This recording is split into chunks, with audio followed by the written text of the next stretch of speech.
एक राजा था, बहुत पुरानी कहानी बताता हूं, 4वीं शताब्दी की, क्लॉडियस, रोम का। वो भी इसी चक्कर में मरा।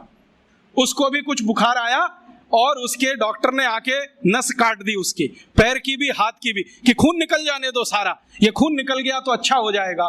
क्लॉडियस मर गया। डेमोस्थनीज एक बड़ा राजा, वो मर गया। एशुनियस मर गया। ऐसे एक नहीं 1,500-2 हजार से ज्यादा राजा इसी चक्कर में मर गए। ये है मॉडर्न एलोपैथिक सिस्टम। इसने सारी दुनिया को यह सिखाया है कि देखो साइंटिफिक यही है, जो भी है निकालो निकालो, खून है तो निकालो, किडनी है तो निकालो, गॉल ब्लैडर है तो निकालो, ऐसा ये सिस्टम है। अब भारत में क्या है? भारत में तो ये चलने वाला नहीं है और चलाने की जरूरत नहीं है, क्योंकि हमको अगर ये पता है कि बुखार आ गया तो बुखार आने का कारण हमें मालूम है, और अगर कारण मालूम है तो औषधि जिंदाबाद है। एक नहीं 84,000 औषधि है, कोई ना कोई काम करेगी उस पर। तो भारत में जब बुखार आता रहा तो औषधियां दी जाती रही, जड़ी बूटियां दी जाती रही और हम ठीक होते रहे। इसलिए हमको कभी काट पीट के रक्त निकालने की जरूरत नहीं पड़ी। हमने रक्त निकाला युद्ध के मैदानों में, ये नहीं कि ब्लेड काट के अपने ही शरीर से। और हमारे यहां किस तरह का सिस्टम रहा होगा। अभी तो आप पहले तो ये मानते थे, मेरे जैसे लोग जो आधुनिक शिक्षा में से पढ़कर निकले हैं, कि ये जो रामचरितमानस है या राम की कथा है, ये सब कल्पना है। और हमारे देश में ये जो वामपंथी लोग हैं ना, लेफ्टिस्ट, वो बहुत चिल्लाते हैं इसमें क्या धरा है, ये तो सब कपोल कल्पना है। लेकिन अभी उन्हीं के मालिकों ने, यूरोप और अमेरिका के बड़े वैज्ञानिकों ने, जो नासा में काम करते हैं, उन्होंने सिद्ध किया है कि ये सब सत्य है।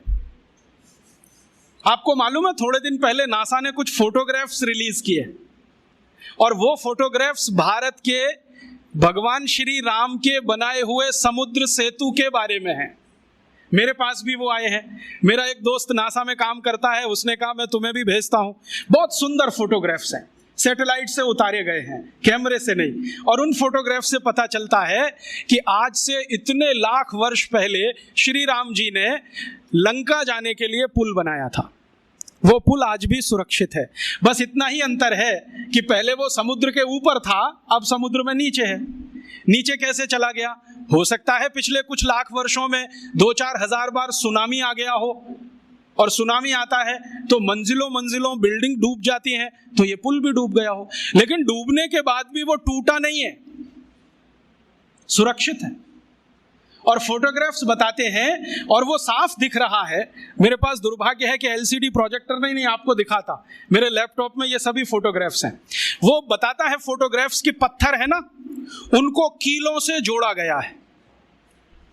कीले होते हैं, और कीले इस मेटल के हैं जो लाखों साल में भी पानी में रह के क्षरण नहीं हुए। कहीं कहीं पत्थर के बीच में चूना लगाया गया है, वो साफ दिखता है। सीमेंट कहीं नहीं है, क्योंकि सीमेंट था भी नहीं। तो चूने और कीले से जोड़े हुए पत्थर अभी तक सुरक्षित हैं, टूटे नहीं है। और उससे भी बड़ी बात यह है कि उस पूरे पुल पर क्रैक नहीं है, कहीं भी एक क्रैक भी नहीं है। हम सीमेंट की अच्छी से अच्छी बिल्डिंग बनाते हैं और आरसीसी का लेंटर डालते हैं, 2-4 साल में ही क्रैक्स आ जाते हैं, लेकिन उसमें कोई क्रैक भी नहीं है। और उसकी एक और बड़ी विशेषता है कि वो पुल जो है ना, जेड शेप में है पूरा। जेड बनाते हैं ना अंग्रेजी का, ऐसे है पुल। अभी जो पुल बनते हैं वो स्ट्रेट लाइन होती है, एक सीधी रेखा में दीवार खड़ी करते हैं तो डैम बन जाता है, वही पुल जैसा हो जाता है डैम की दीवार। वो जो है ना, ऐसे बनाया गया है। क्यों?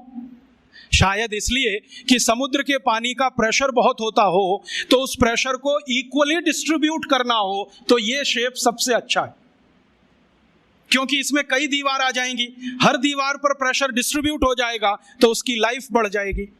इतनी अकल हिंदुस्तान के लोगों को आज से 8-8.5 लाख साल पहले थी। और जानते हैं इस पुल का डिजाइनर कौन? नल और नील, माने the great great construction engineer. Nal और नील दोनों ने बना दिया पुल। और अब नासा कहता है कि दुनिया को पुल बनाने की टेक्नोलॉजी शायद भारत से ही गई होगी, क्योंकि इसके पहले दुनिया में कोई पुल बना था, उसका कोई रिकॉर्ड नहीं मिलता। तो अब उस पुल पर से जाकर राम की सेना वापस आई। नल और नील और राम का एक संवाद है रघुवंशम में। नल नील कह रहे हैं कि हम पुल बना देंगे, आप परेशान मत होइए, पत्थर की मदद से बना देंगे। राम पूछ रहे हैं ये समुद्र के पानी में पत्थर तैरेंगे कैसे? उन्होंने कहा वो आपकी चिंता नहीं, हमारी है, क्योंकि हाइड्रोलिक्स हम समझते हैं, आप नहीं समझते। हाँ, वो ऐसे ही बोलते हैं। तो रघुवंशम में तो वो बराबर बात करते हैं। रामचरितमानस में तो सभी पात्र जो है ना राम को भगवान मानते हैं, इसलिए बात ही नहीं करते। वाल्मीकि रामायण में, कंब रामायण में, रघुवंशम में सभी पात्र बराबर बात कर रहे हैं, क्योंकि वो सहयोगी है। तो वो राम को समझा रहे हैं कि इसकी चिंता आप मत करो, हम कर देंगे। राम पूछ रहे हैं तुम्हारे पास तकनीकी क्या है? तो उन्होंने कहा हम पहले नाव डुबोएंगे, पत्थर ले लेके नावों को डुबोएंगे, डूबते डूबते वो ऊपर तक आएगी, तब कंस्ट्रक्शन शुरू करेंगे। कितना दिन लगेगा? उन्होंने कहा जो लगे सो लगे, लेकिन पुल बना देंगे। तो राम जी पूछ रहे हैं कि ये पुल बनेगा तो जाएंगे तो सही, लौट के आएंगे कि नहीं? तो उन्होंने कहा आपको मैं एक गारंटी दे सकता हूं कि अपनी सेना जो जाएगी वो तो लौट के आएगी, जो रावण की सेना इस पुल पर आई तो ये डूब जाएगा। कैसे डूब जाएगा? तो वो कह रहे हैं कि हमने इसका जो हिसाब निकाला है ना पूरा, आपकी सेना में तो सब बानर हैं। हाँ, और बानर जब चलते हैं ना तो मिनिमम प्रेशर डालते हैं जमीन पर।